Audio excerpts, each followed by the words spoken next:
All right, Frederick. Right. Wait for a few more attendees to join us. Well, we are live on YouTube, so you can go ahead and get started, Frederick. We will. Good morning, everyone, and a very warm welcome to all of you and to our YouTube viewers as well. We are here for our third webinar in our MedTech Innovator Asia Pacific Accelerator Cohort Series. Warm welcome to those of you here in the region. Welcome to those of you up early in Europe, and good evening to those of you dialing in from North America. My name is Frederick Nybeck. I'm the Managing Director at MedTech Innovator based here in Singapore.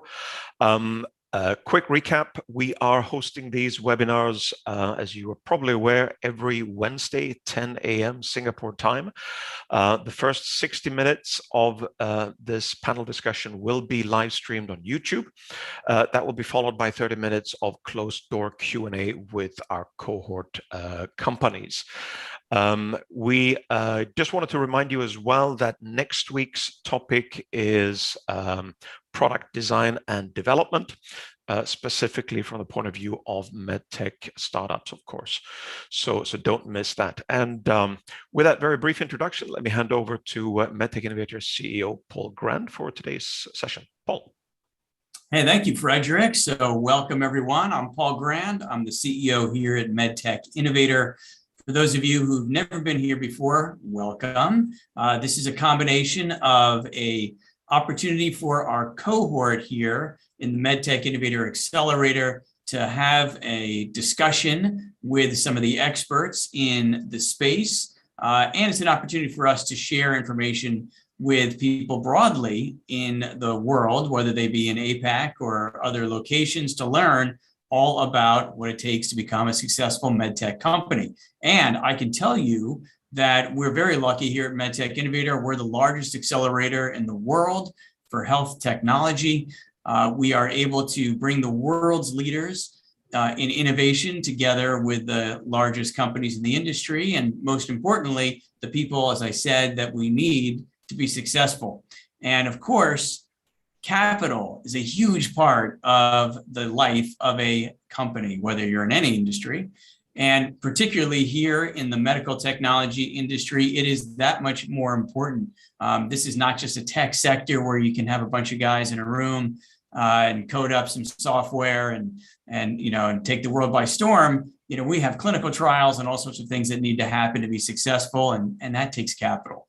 So we'll talk more about that, but today we're going to talk about fundraising. We're going to talk a little bit about deals and deal structuring a bit. The important thing here is that we're going to talk about the capital process and what's involved, and we've got some great panelists who are here to help us with that.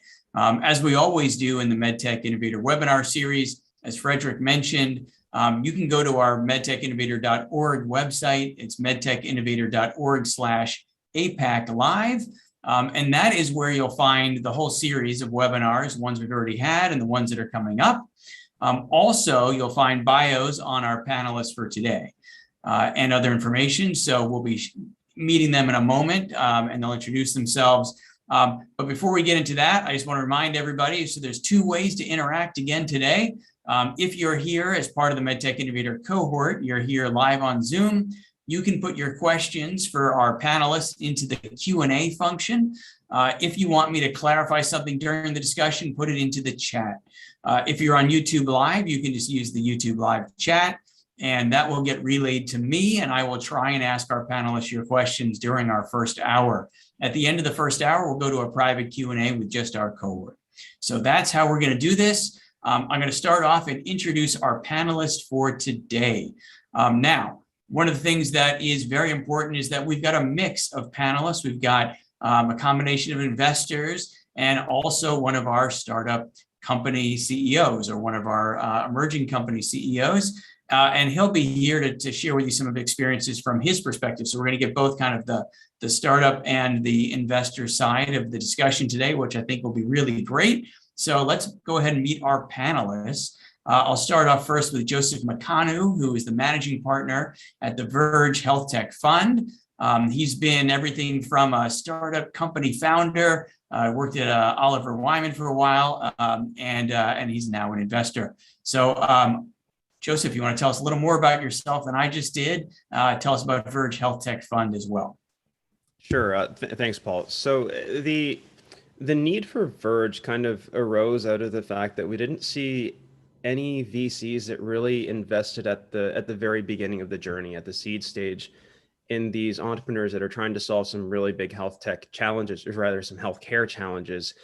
And we thought that given the shortages of infrastructure and human capital around, especially emerging market healthcare systems, technology is really at the core of trying to expand access, quality, and efficiency to healthcare, which is something that was promised by the UN Declaration of Human Rights in 1948, which we still haven't really solved 73 years later.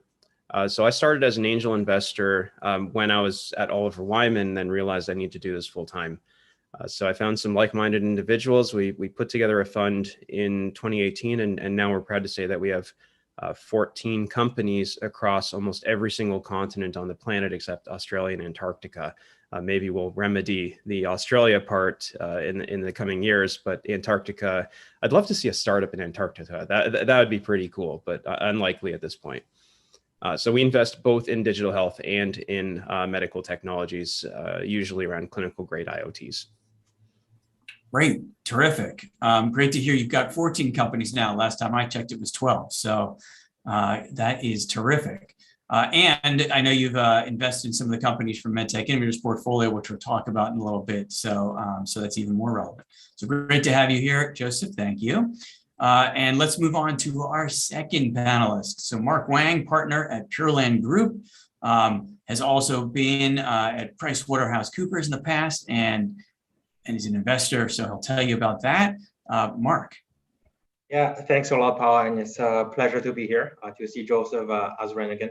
So Pureland, we're early stage, or relatively early stage compared with Verge. MedTech focused fund in Singapore. We do device, we do digital healthcare, we do machine learning.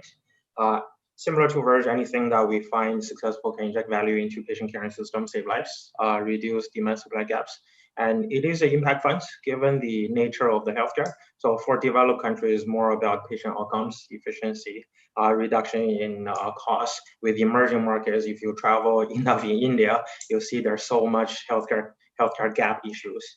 And then to date, we're not really big on social media. So to date, we have 16 companies across the globe, mostly from US, India, and other part of Asia. Covering from different ranges, from radiotherapy to ophthalmology, all the way to pregnancy and brain health. So great pleasure to be here. And before Pureland, yeah, I started my career in PwC, tried, I guess, never a big fan of being an auditor. So moved to IPO and private client services, and then was in M&A, helping the large private equity boys in the US. And then stayed a bit in the US and then Southeast Asia. And before Pureland, I was in some large private equity funds, looking at the later stage deals. Yeah. Terrific, and I know just like Joseph, you've invested in some of our companies as well. So really appreciate that, and both of you have been involved in the MedTech Innovator process from start to finish. So it's been great to have both of you involved in that way. And of course, as I mentioned before, we've also got one of our portfolio companies. So Osman-Rani, who's at Naluri, has taken the startup journey all the way from a business plan to IPO. Speaking of IPOs from Mark before, and he also had a background at McKinsey and Company, so he's done all sorts of things, and he's got the bug, and he certainly wants to be a startup CEO. So tell us a little bit more about yourself and Naluri. Sure. Thanks, Paul. Thanks for having me. So I started Naluri in 2017. It's a behavioral health startup based in Malaysia, addressing chronic diseases and mental health conditions. And I guess, as you said, my career is probably about first 10 years in management consulting and corporate leadership roles. And then I spent the last 15 years building new businesses across multiple industries, from regulated capital intensive sectors like that airline from business plan to IPO in 6 years, building iFlix, a video on demand service for emerging markets, and that's now acquired by Tencent. And in the last 4 years, building Naluri. But the common factor has always been, how do I look at an existing industry and find ways to make it much more affordable, much more accessible, and more convenient for emerging markets consumers, especially here in Southeast Asia? Terrific. That's great. You got a great background. I can't wait to dig into that and unpack a bit. So we'll be doing that over this next hour. So great to have you here. Thank you. Let me go back to Joseph and Mark for a moment and talk just very briefly about, again, I think you mentioned a little bit about some of your focuses, but are there any limitations quickly so we can set that context in terms of, we'll start with you, Joseph. At your firm, is there any limitations in terms of stage? Will you only get involved in the very early stage? You mentioned that this started off as angel investing. Where do you have any kind of criteria or limitations? So I kind of neglected to mention, like Mark, we're also an impact fund. I mean, given where we are in the world. So if we see something that is solving kind of, I hate to say it, but like a first world problem, we generally don't get involved. So we like to see solutions that are broadly applicable to the emerging middle class across emerging Asia in particular, although we've now expanded a little bit to Africa and South America as well. We don't invest in therapeutics either. I'm a very firm believer that an ounce of prevention is worth a pound of cure.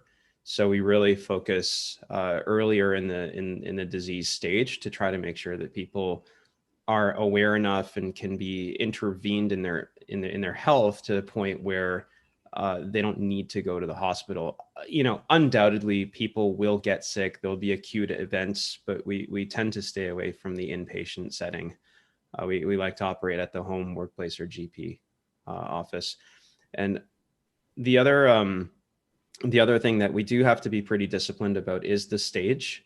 We were in our team, we're all entrepreneurs. We really like that early stage process, but at the same time, we don't have a lot of illusions around what the exits might look like. We're not hunting for unicorns. So as a consequence of assuming a typical trade sale exit, the multiple when we look at an exit valuation has to be something that kind of makes sense, especially given that we've added the additional degrees of difficulty of being an impact and kind of hardware oriented investor.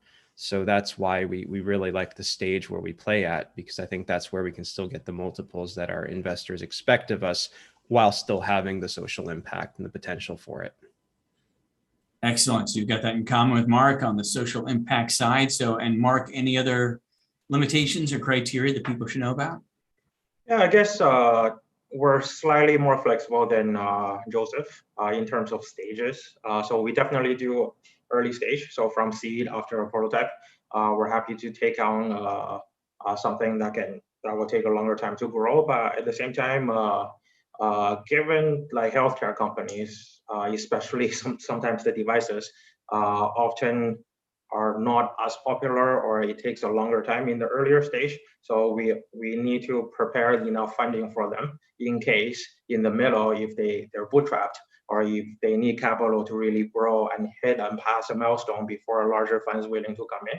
So from that perspective, we go from seed all the way to Series B.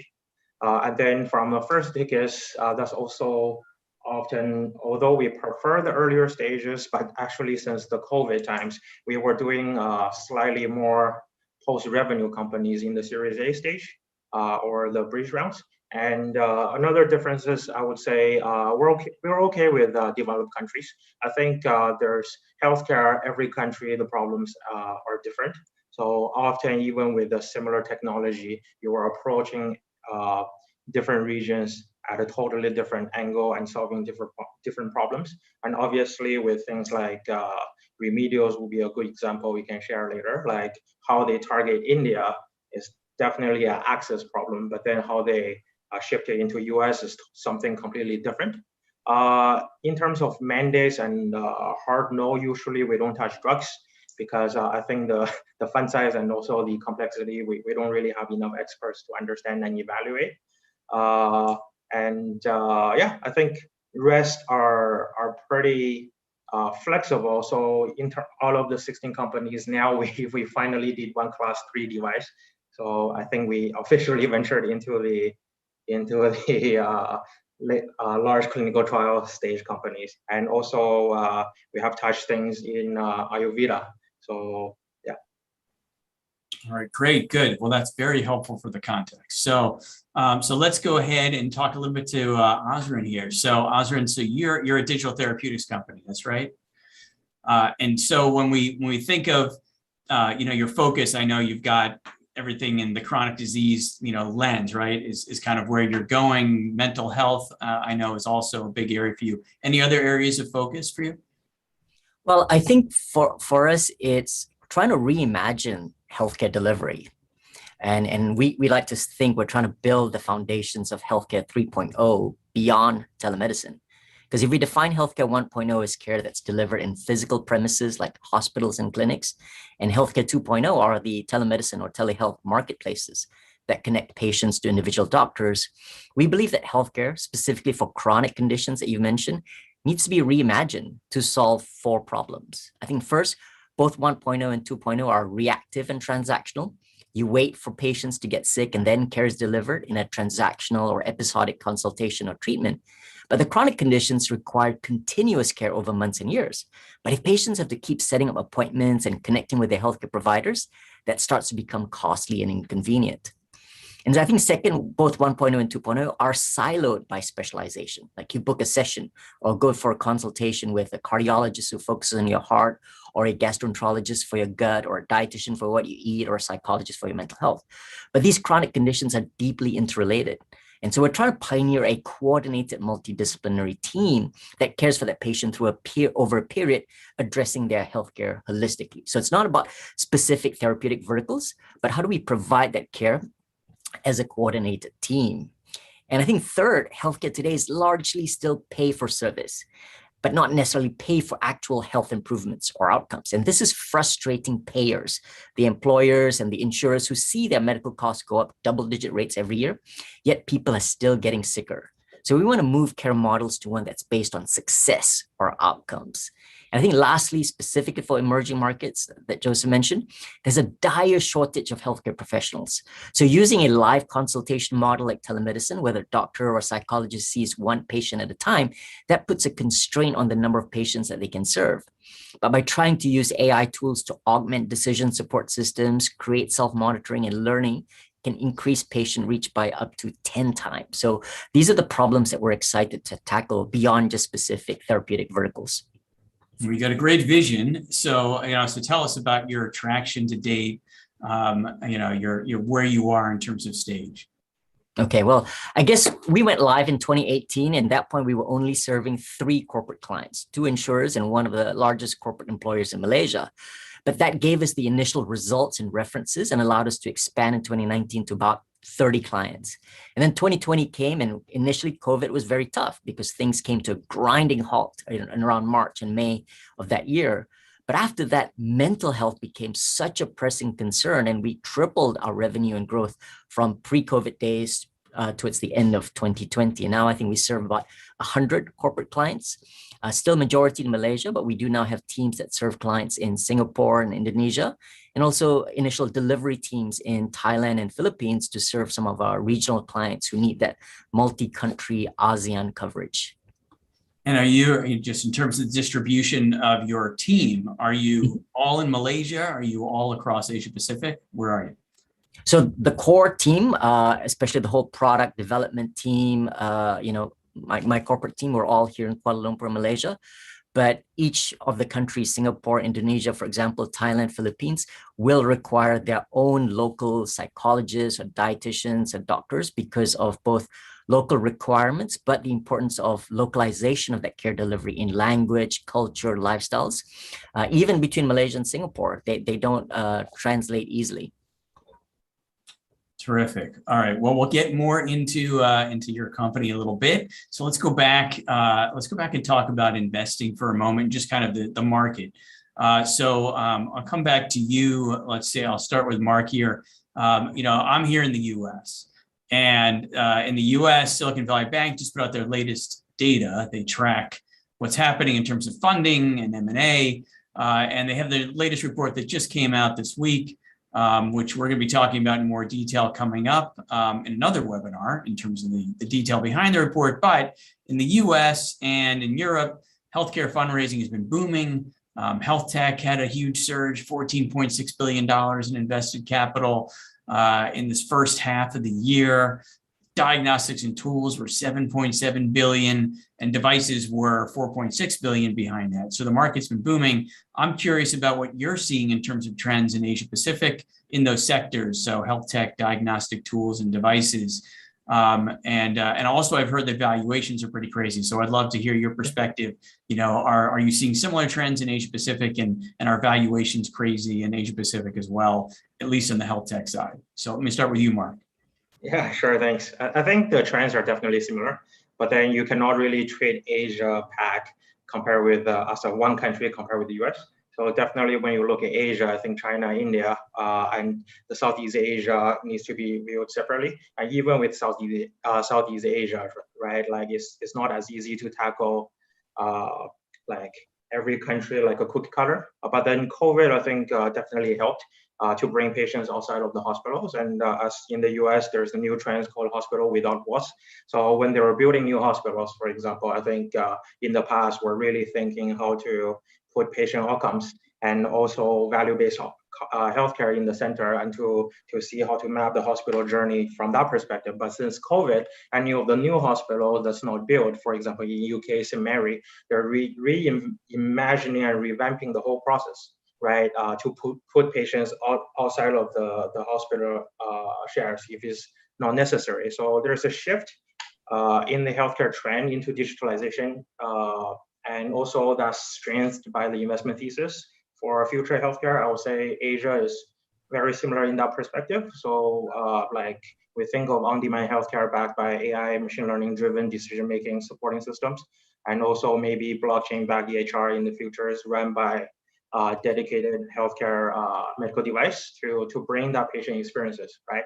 So I would say things like on-demand healthcare, big data-driven decision supporting system, wearable devices, all these kind of things are still popular. But then where it becomes a difference is really each country, I would say, in terms of digital health, in terms of the past 10 years growth, are a bit different. When you look at China, like and India, for example, certain exactly same segments, India are probably 5 to 6 years behind China, whereas China already had that boom, right? So when we make investment, we do take that into considerations.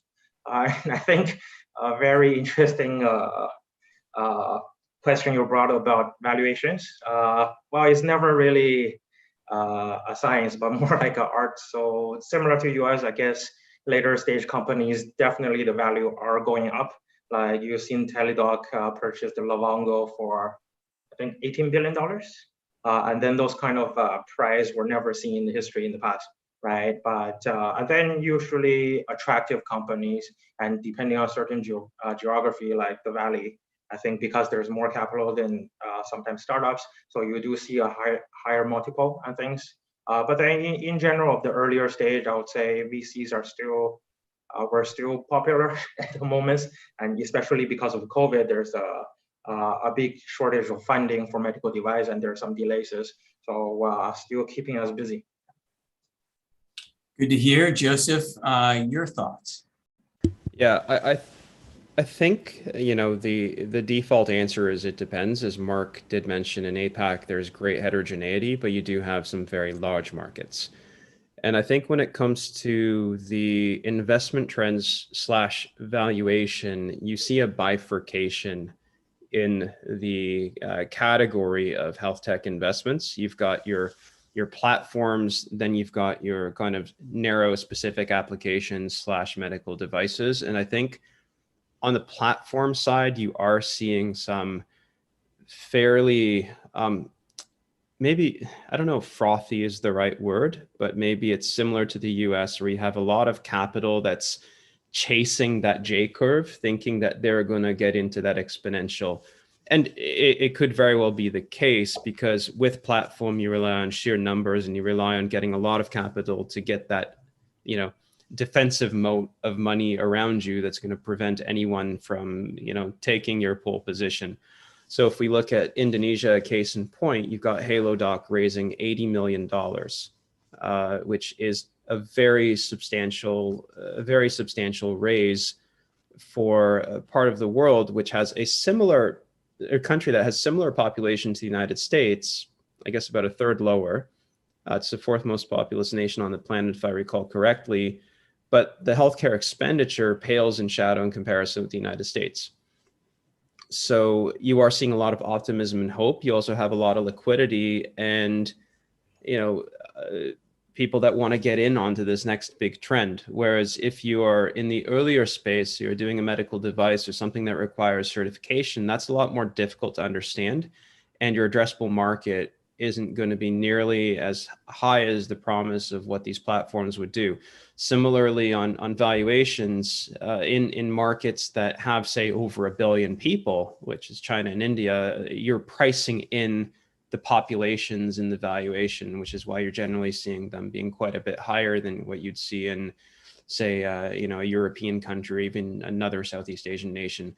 So I think those are kind of the nuances. I think the valuations, generally speaking, are still pretty good for seed and pre-A, but once you kind of get the more financial investors and generalists involved, they have that growth expectation and the whole, population promise that is driving up the valuation. Hopefully that answered the question. Yeah, it does. It does. Thank you very much for that. So let me move on a little bit here and talk about fundraising in a practical sense. So Azran, that's you. You just raised a $5 million round back in June. And I know before that you raised $1.5 million in a pre-seed funding and some seed funding before that. So you've been, or pre-series A, you've done a whole bunch of these things. So I'm curious, since this is pretty fresh for you, has it gotten easier to raise capital as you've matured as a company? And how long did that financing, especially this most recent round, take? Is that a 6-month process, a year-long process? What was, from start until, money in the bank? Tell us a little bit about what that was like. I'll definitely start with, it hasn't gotten easier. Certainly when you look at the ratio of numbers of investors who ultimately sign up versus the number of investors we pitch to, it's still been hovering around that 10 to 15% success rate. And of course, of that 85 to 90% who decline, more than half are going to ghost you. So that can be psychologically traumatic, right? Because I'd love an investor to tell me, look, thank you, but no thank you, and here are the reasons why. That those sorts of investors I would really value. But that is the reality. And I think, secondly, it's such a blur because at every round, I may only get a 2 to 4 week break after completing a round, and then you got to start again. So it never ends. And so even with this round, maybe I'd say in earnest, 9 months of, from the first, we had a proper Series A pitch deck, engaging investors, to closing. That was closer to 9 months of that process. Slightly shorter, maybe 7 or 8 months in the earlier rounds. But a few common themes. Number one, virtually none of the investors who sign up with us were the investors that we pitched to for the first time in that round. Meaning they've either known us from before or declined us 18 to 24 months ago. And when we revisited them, that's where the comfort and familiarity comes in. And virtually all of them have very specific experience in healthcare, understand this unique sort of payer-provider dynamic, especially here in Asia. Whereas generalist investors and VCs, they'll ask you about what's your customer acquisition cost and your long-term value and your daily active users, and trying to compare us to an e-commerce site, and that doesn't work. Yeah, that is a great point. A couple of really great points there. Definitely, as soon as people start asking you for CAC and LTVs and all that, that this isn't going to go well. And certainly, the other point is well taken. And I'm curious, Joseph and Mark, for your thoughts on this as well. Is that common that the people who in Azran's case that, he pitched, or that, for his pre-seed round, are the ones who invested maybe in the A, but they didn't invest in the pre-seed and so on. I've heard the same thing in the US. from our companies and from other companies in Asia Pacific that, these relationships that mature over time. Is that pretty consistent for both of you as well? That, this is, you build it, maybe it takes 2 years from the time you meet somebody before you invest in them, maybe not in that round, another round, or are you operating so early that that you're doing them in the first round? So Joseph. Yeah, I think it's a mix. I mean, when you are evaluating, parting with your LP's hard-earned funds, you want to make sure that there's a certain level of trust, and trust can be built in two ways. Trust can be built, at a personal level. Do you trust the team? Do you trust that they have the right values that align with your own? But you can also build trust through action. So watching success, hitting milestones, being consistent, showing progress is another way to build trust. And sometimes when you meet a company for the first time, they're not quite there in either of those two buckets. And then it takes time to build that. It takes time to build that trust. With other companies, sometimes you have an opportunity and that window will close and you have to act on it within that window if you want to be part of this company's journey. And that's always kind of a battle that we have to fight with ourselves to say, are we ready to trust this founder for the next, 7 or 8 years? And so it really does depend. And it's going to vary from each investor's preference and, circumstance. And so I wish I had a more prescriptive answer, but this is the reality. No, it's a great answer. No, thanks. And Mark, quickly, you for the same question, same thing, like relationships mature over time, or are you jumping in? Definitely, just to add on to what Joseph said, right? And because we're a little bit flexible, sometimes when we're seeing an earlier idea, we're not sure yet. We do work with the companies to see they grow before we put in the later stage. But just want to add, right? Although we're a fund, I don't think fund is always make the right decision, right? So often I heard an analogy, VC are a regretting game. Like we make 3 types of decisions. We miss the right companies. We don't put enough money in the right companies, or we invest in the wrong companies. I think running in the business for some time, we have hit almost like every kind of scenarios. But often also want to add, like we made investment decisions really quickly, almost like in 1 week's time. Although that's more rare, like if other people is top-notch people and also the problems is something that's going into the right direction, sometimes you do have to act quick, especially when there's a lot of people fighting over something. In that case, I brought is a US company, but at the same time, more often like we take our time in the due diligence and process, right? So often what we hear in the pitch, we'll see like we have spent as much as 6 months in the investment process during due diligence, really to validate and to test the market ourselves. And then because as Joseph said, once we put in the money, it's really a long-term journey. We have to grow together with the investors. So and then often you see as part of the due diligence, what the founders maybe mentioned in the pitching process didn't really fit.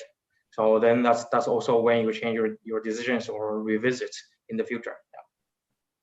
Well, let's keep going on, what it takes to, get your attention in an investment opportunity. So Mark, I'll continue on with you. So give me some of the characteristics that make for a compelling investment. Maybe you could pick from a couple of companies, 1 or 2 companies that you've invested in, and just give us an example of what got you excited about those opportunities. Yeah, definitely. So I think every segment is quite different, even in healthcare. So which is why like often a lot of the new segments we're investing, we're like also learning the segments from the scratch, because like how you tackle imaging AI versus radiology, like large capex equipment is totally different, right? So I would say in general, like to summarize, we're more like a 40% problem, 60% people funds when we were doing the initial kind of evaluating. So we try to spend a little bit of time to really try to understand the problems. Is it real? Because often you have a founder who really spent multiple years to build something. It's a good thing. They will always think they build the best thing in the world that will take off, be a $1 billion company. But sometimes when you hear it, you do question, is this really going to take up? And that's the judgment call you have to make when you're writing the earlier stage checks before even the regulatory. And then, and also at the same time, when you're doing the earlier stage companies, I think is often the people that you're convinced to go. And there's no easy ways in any type of startups, as Azran earlier mentioned, right? So you're going to run into problems with either scale customers or fundraising. So we do look at the people to really see if this is someone who really have what it takes to really bring the problem statements or the company somewhere. And it depends on also on the complexity of the problems as well. So something like a few $1 million sales, really complex equipment, we probably will think the team and also the founding team and the advisor required to really pull this off, it's going to be at a different level than a much more simpler, maybe consumable or AI imaging companies where you often have a relatively young founders who can take something off. And then obviously after you pass the earlier stage, then the game doesn't get easier. So because you will have really enough data to justify if your business is good enough, right? So we look at key opinion leaders, we look at the amount of trials, the quality of the trial in what countries, and also the potential to adoption. So it's okay that if a company doesn't have revenue, but then we do want to see, like, once they pass the regulatory, what's the adoption curve going to look like, and also how much really voices at the global level that's supporting them, especially in Asia, because it's often not as easy to, for example, starting a company to Singapore and only make it big in Singapore, right? You have to go tackle other countries, Australia to Europe to like the US. But if a founder really say, yeah, we're going to really be successful in the US with no traction, no trials, no people supporting, then you have to think about, like, what's the chances they'll be successful.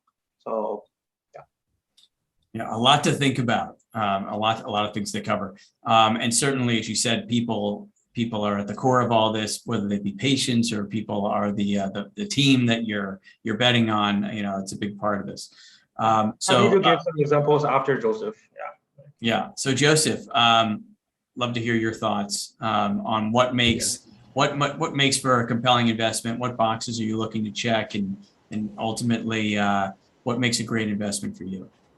Yeah, so I do have to agree with Mark. First, team is super important, right? But before team, we have to ask, are you solving a big enough problem? You know, if we're kind of more public health oriented, we have to think about what are the largest causes of disease, the largest burdens of disease across the planet, full stop. Or what are the biggest pain points that are shared in common across numerous healthcare systems, full stop.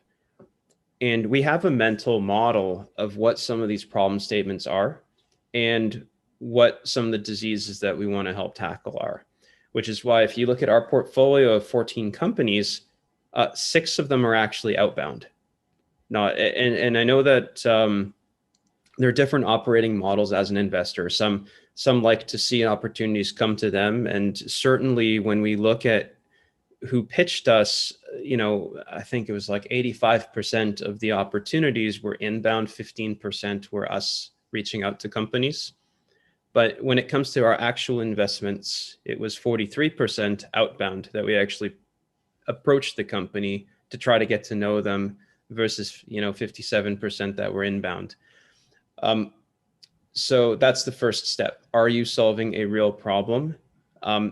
There are inherently biases in what we have defined as big problems. I hope they're not critically flawed biases. I hope they're biases in the right direction, but we won't find out for another 5 to 10 years, I guess.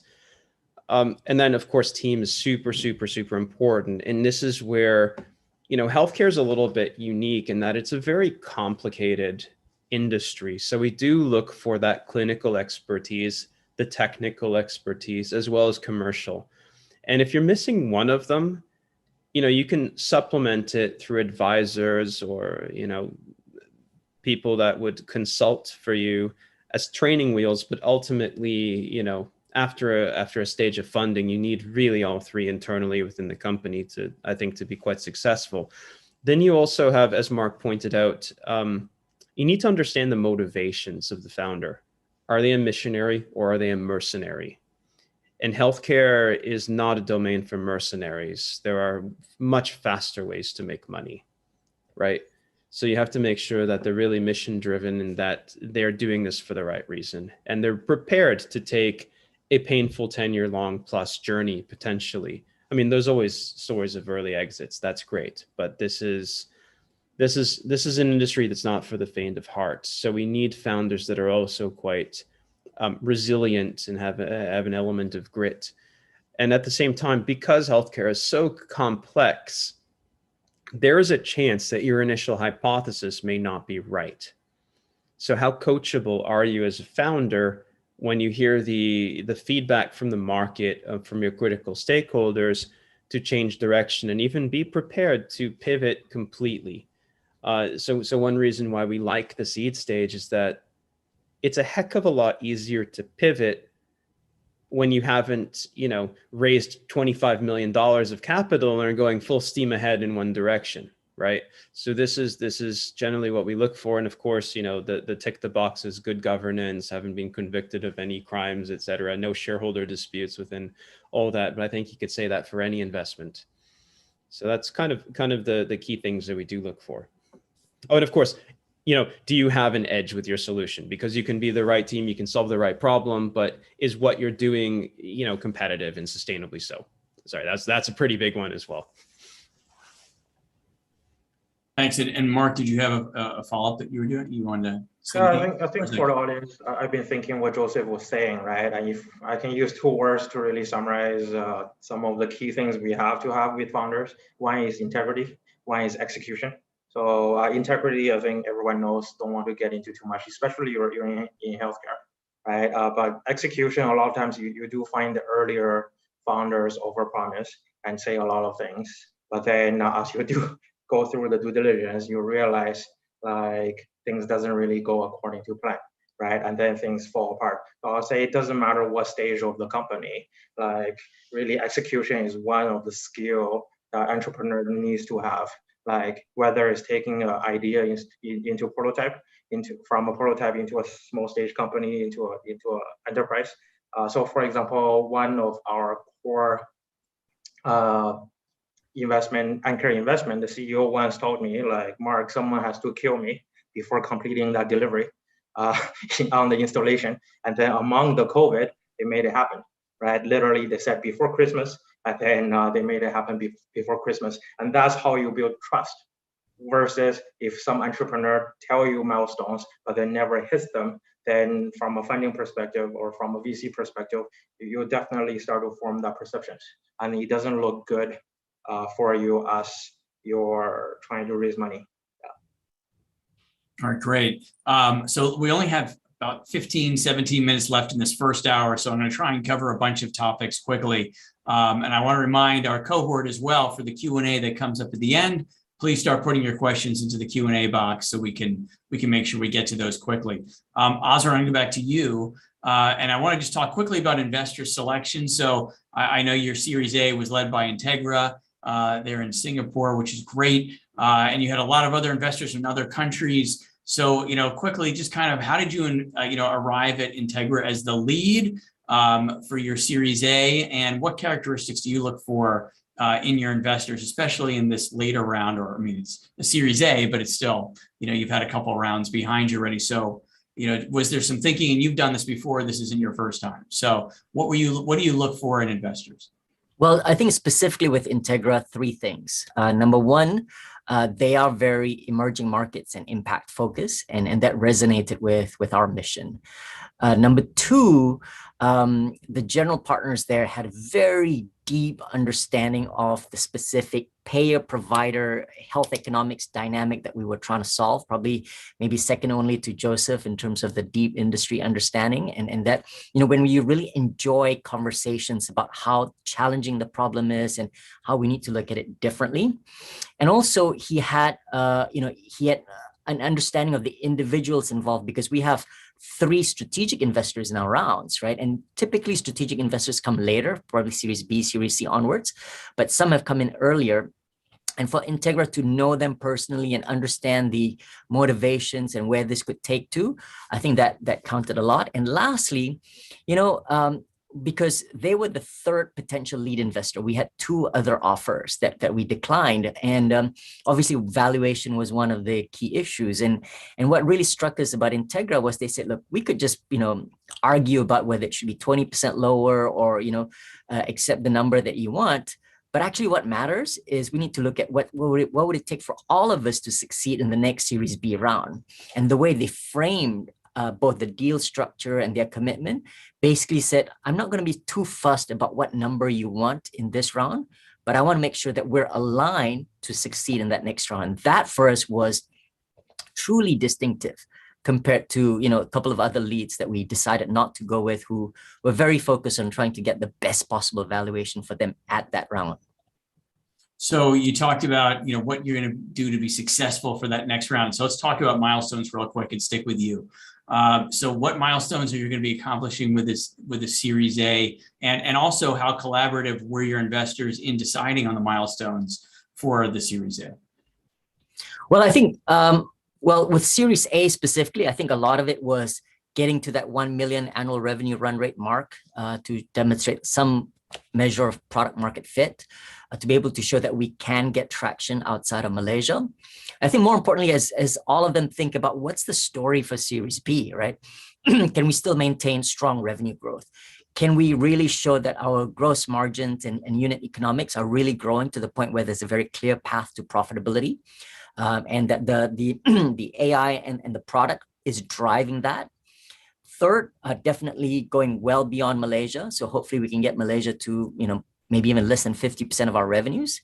But also lastly, the commitment towards clinical trials and building the evidence base, because the last missing piece in this is, can you convince doctors and governments that this is a valid supplement, if not a substitute therapy, to provide care by digital means? And they're usually behind the payers, right? Well, much more eager for solutions immediately.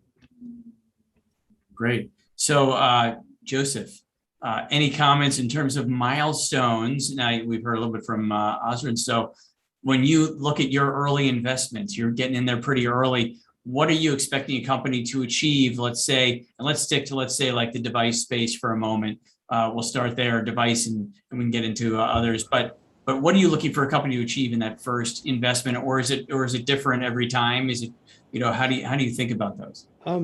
I think generally speaking, for a device, I'd like to see a prototype, and I'd like to see a path for this to be something that could be, productized. Don't necessarily need to have all the details, but one thing that we can't really accept on the device side is scientific risk. So if the underlying premise of how this device is going to operate has been established, we're fine with that. We're fine with something that looks like a science experiment spread out on a bench top, as opposed to something that's neat and sleek and can fit in the palm of your hand. But there has to be a path towards that. I think that's a number one thing. Complete team or nearly complete team, as I mentioned before, is really important. And some sense and some pragmatism around the go-to-market pathway, understanding that what you start with may be very different than what you finish with your product, but at least a good understanding of the thought processes behind what led you to state that first hypothesis or go-to-market roadmap. I think that those are the key things that we would need to see before we could really seriously evaluate an investment. Okay, great. And Mark, you want to add any comments to that before we move on? Sorry, Mark, you're on mute. Just very quickly. So just with the devices, let's stick to it. I think it's very different from the large CapEx amount of capital or amount of the expense or R&D power you need to really power something on a large equipment go-to-market versus a much smaller device go-to-market is really different. But when we look at the company, we do look at in the next few years all the funding needed for different stages to take something somewhere.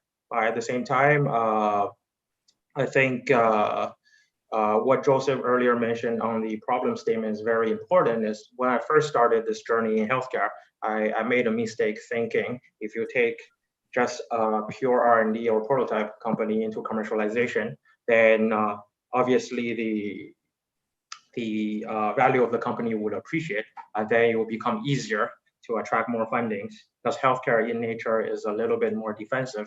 And then as we take company into a commercial stage and try to raise Series B or try to raise later stage funding, we realize like it doesn't get easier at all, right? Because your Series B investor will be looking at your double-digit growth and try to see, okay, now you have a product, like we're not really buying into an idea anymore. How fast can you really grow this? They look at Ebelas and they look like, if we put in this investment 5 years down the road for us, what's going to happen to you? So now, like when we evaluate any company, we look at a relatively longer approach to really see what are some of the potential pathway or from a good case scenario to a bad case scenario, what might happen, and do we have enough fundings to really to back them if things doesn't work out. Okay. As I said, we only have 10 minutes or so left in this first hour, so I'm going to hit some more questions quickly. So one of the things that we talked about briefly was valuation. Azran, I'm just going to go to you first on this. So on this valuation that you had on your most recent round, let's say, how did you arrive at that valuation? Was it Integra that came up with it? Was it a collaborative thing? Were you able to get a higher valuation than you thought you would? It was basically our number, and it's a function of revenue multiple, but also the growth from the previous two. Sorry, how revenue grew in line with the valuations from the previous two rounds, right? So the multiples of the valuation and the multiples of the revenue to that valuation. Right. So you had the benefit of having that growth and being able to use that as a basis, yes, as well. And Mark, for you, when you're valuing companies, again, just kind of quickly, how does a healthcare startup set this realistic valuation at an early stage? Because it's important that you don't set a valuation that's too high, that's going to be difficult for investors later. So how do you get to a realistic valuation? Yeah, I think often valuation is art. So we often ended up doing is compare with our existing companies that we have invested. And now we have more than 10. I think you form a decent amount of a benchmark. But at the same time, I think in terms of valuation, I think what we want to avoid is really the possibility of down round in the future. Which is why, although it seems like the VC are negotiating hard on an earlier stage, but I think doesn't matter to existing shareholder or the founders, down round is what's going to be really bad for everyone, right? So we have seen things from like 1 times GSV for a much later stage company to 15 times sales on the relatively earlier stage companies, and country and the locations do play a premium. For example, the serial entrepreneurs, like usually you do have to pay a premium, because if someone who has exited a company like 4 times in their past, they already have the networks, they have the experiences. So like you do want to still be able to get in. And when it comes to valuation, the last thing I want to say is really the most important thing for us is we look at the burn. We look at the amount of money spending that it needs for the company to take it to the milestones that we think is possible to raise the next round, and then also the amount of dilution they're willing to give for that. So we have seen companies that's raising like 20 million, like second seed round that are cheap, and then we have seen companies that are raising 3 to 5 that are really expensive, right? So I'll say from that perspective, it comes down to dilution and the money they need to spend. Okay, and Joseph, any additional comments on that? Yeah, for us, I mean, yeah, as Mark said, it's an art. It's the number that both you and the founder don't like, and when you both don't like that number, you've probably reached the right number. But more specifically, we look at it a little bit backwards. So we think, what does success look like? So this company, it's exited. What's it look like? How much has it sold for? What's our required return for our investors? And what's the chance of this going belly up? And that's how we arrive at our initial valuation. Okay. I want to hear about red flags. So, as we're thinking about your reflecting on people who've pitched you in the past, what are some red flags, some things that people do wrong that can pretty much assure that there's no way you're going to invest in them when they're pitching to you? And I'm not talking about when you do a criminal, background check and it turns out they have, a felony. But I'm just saying, they're pitching you and they do something and you go, oh, we're never going to invest in these guys. What are some of just the red flags for you? I'll start with you, Joseph. Thinking we're idiots. So one of the things that we do take really seriously is how the founders look at the world and competitive analyses. And sometimes we'll see the omission of a very serious competitor that's often directly competing against the pitching company, and they pretend it doesn't exist. And now in some cases, they'll legitimately think that they're very different. I'd say more often than not, they're trying to pull the wool. And that's like out. Like we're done. Any sort of misrepresentation or mistruth, out, right? You have to build trust. Lying is not a good way to do that. Another red flag is looking at the cap table and seeing whether it is being distributed fairly or not. Sometimes it's not even the founder's fault. Sometimes you just end up in a broken cap table situation and there's nothing you can do about it. And it's really unfortunate because it could have been a great company, but due to the previous decisions that were made in its fundraising history and being seed, we don't come across this very often, but sometimes we do. And there's nothing we can do about it. If you're at seed stage and the founding team owns like 30% of the company, like there's not much you can do. Right. So those are some of the examples. I'm sure there's many more that will come to mind later. Yeah, I'm sure there are. Mark. Yeah, just really quickly, right? And to bridge from the earlier question, I think if you're trying to expand into US and you say you only need $3 million, I think there's some problems, right? When realistically you need like 10 or 15. So it's okay to ask for more, right? But where we want to see do you actually have the experience and did you do your homework to really know what you're talking about? But also, I think Joseph brought two very good points, and I'll just give one or two examples because it happened to me definitely both. So in terms of competition, right? So we were looking at one company, and then during the CEO pitch, my coworker asked them, like they dig it out one competition in the US, and then asking them, and the CEO told us they suspect the competition is dead. And then like a few months later, we were actually traveling to the US. We met the competition, and they're actually doing extremely well. Right. So these kind of things, if it happens, number one, it shows you're either lying or you don't really know what you're talking about. Right. And number two, in terms of what you're promising, it's okay to say you are early stage and these are some of these scenarios that are happening. Right. But don't overstate too much because often founder put a hockey stick on the revenue trajectory, like 9 out of 10. And then if you cannot deliver, then the investor will question like the data of that. So for example, one of my favorite company, actually we ended up invested. So during the pitch, it was a few years back in February, I remember like they said they're going to hit revenue in May because in India.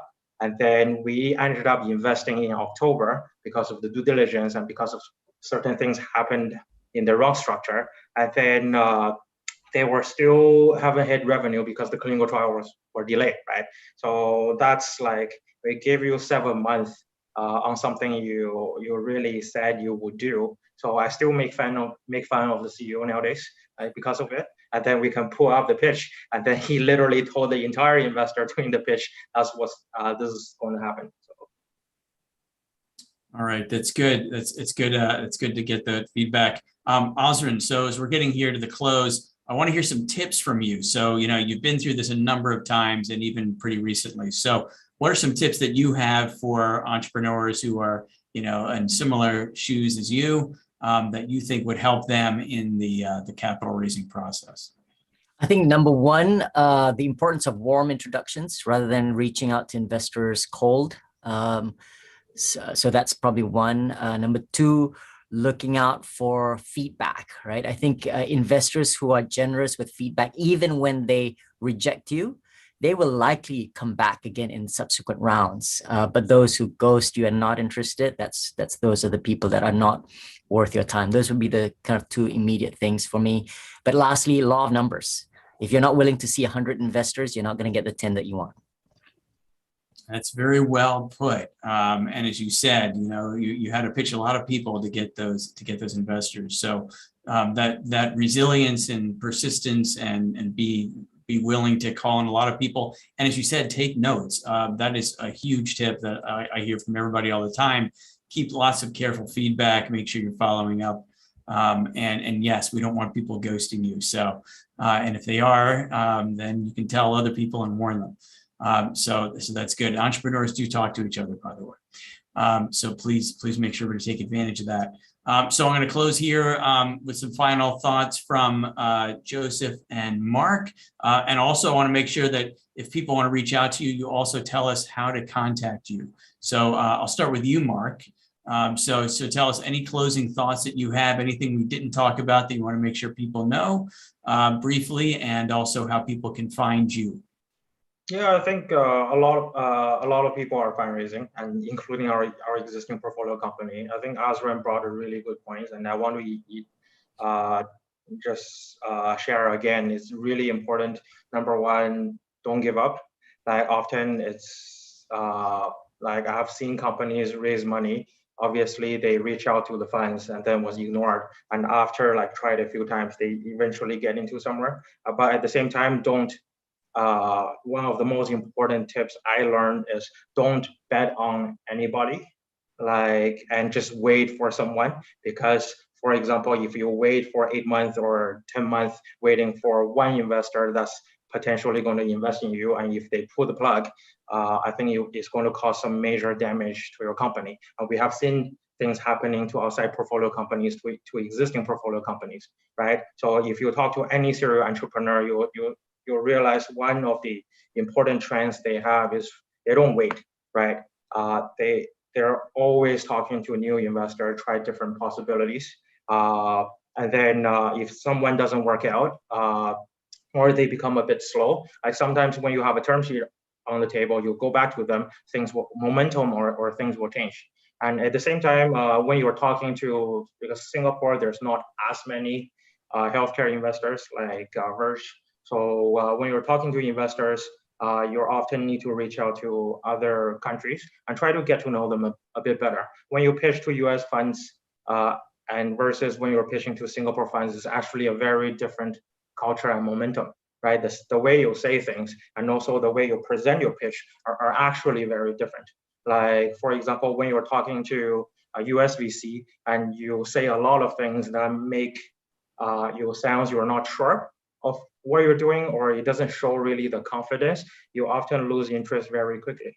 So these are some of the things I do hope you can support some of the future fundraisings people are happening. And for us, I'm happy to share our emails, and there's always can reach out to me by email or to any of our team members. And also LinkedIn is a good way. And sometimes it's not that we don't respond or ignoring someone, it just gets really too busy. So when you link into someone, definitely put a reason why you're reaching out, right? So that's a good one. On the chat. Yeah, I was going to say, so your email also for people who might be watching on YouTube, is that on the Pureland? If we just Google Pureland Capital, Pureland Venture, we'll find your email address, or do you want to share it? Yeah, on the website, you can find our colleagues' website as well, but I'll share my email as well. So. Okay, great. And Joseph? Thank you. Yeah. Mark. So last thoughts here is, I think that the challenge that a lot of entrepreneurs face is that they think that, VCs are the be all and end all, but let's not forget that there are multiple sources of capital out there in the world, some financially motivated, some strategically motivated, and do explore all possible avenues. Don't just think about, the angel investors and VCs as potential funders. That's one thing. Two, I find a lot of entrepreneurs don't take enough advantage of non-dilutive financing. So do try to be a little bit more exhaustive to see what sort of, free money or perhaps project or revenue-based financing you can get, because equity is precious and it's gonna be worth a lot of money if you're very successful, and you don't want to give more away than you have to. So I think those are some of the real closing thoughts that I had, given the centricity of this conversation around VC. Know that there are alternatives out there as well. To get in touch with me, we had a nice little subscription form on our website, but that's under construction at the moment. So LinkedIn is probably the best way. Please do state a reason. And again, if we don't reply, it's because we're a small team and we're just overloaded at the moment. But we do eventually get back. Unless there's like an obvious not fit, and we're getting a solar power pitch for a health tech fund, we generally won't reply to those. Good to know, and I'm sure you guys aren't ghosting people, so that's important. And Azran, if people are interested in getting in touch with you and learning more about Naluri, where do they find you? Just Google or LinkedIn Naluri and Azran. If it doesn't work, then we failed our search engine optimization, but you should. Terrific. All right, guys. Hey, listen, thanks for this part of the discussion. It's been great. Really good to hear more about your firms and what you do, both Mark and Joseph, and some of your tips and red flags have been great. Osman, terrific to hear from you. It's been great having you in MedTech Innovators Accelerator, and being able to see the growth and the progress is really impressive. So thank you for coming back and for being here today, and congratulations on your funding and for all the progress. So thank you for being here. So all of you stick around, don't go anywhere, because we have our cohort here. We're going to give them a chance to ask you some questions in the private Q&A. And for those of you here on YouTube Live, thanks for being here. Make sure you check medtechinnovator.org/APAC live for our upcoming webinars. I'll also put the contact information for, or at least the website links for the people who spoke today into the notes on YouTube, so you can get in touch with them. And so thank you for that. We're going to stop the YouTube live stream now and stay on here for the close.